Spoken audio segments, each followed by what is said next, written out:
Metz, loin des plateaux de cinéma. C'est bien étudié, t'as vu avec les boucles aussi. Hein. Romane a changé de costume. Bonjour. Elle est en tournée, elle joue sur une péniche itinérante. Viens là, rapproche. Pas de tapis rouge, pas de chichi.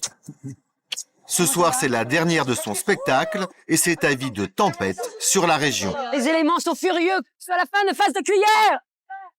Pas de quoi la déstabiliser, elle a l'habitude. La vie de saltimbanque, elle l'a apprise avec son père.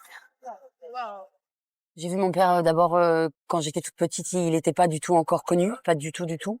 Il avait pas une thune, et puis tout d'un coup ça a marché avec un film, et là c'était Diva, et ça a été la folie, et là il a beaucoup tourné, et puis après tout d'un coup il a moins tourné, et puis c'est un métier, on a tellement besoin d'être aimé que quand on est un peu désaimé, c'est terrible, c'est normal.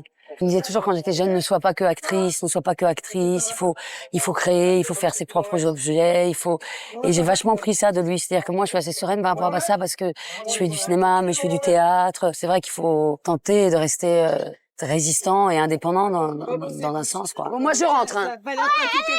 Non. Ici, en guise de loge, la cale d'un bateau. Mais qu'importe, dans quelques minutes, elle sera face de cuillère, une enfant autiste. Et pour rentrer dans la peau de son personnage, toujours le même rituel. Musique à tue-tête, et dans ces moments-là, rien ne peut la perturber. Je crois pas qu'elle soit anxieuse, simplement qu'il y ait 100 personnes, qu'il y ait des avions, qu'il y ait des tracteurs qui passent ici, là, de toute façon, ça changera pas grand-chose à sa concentration.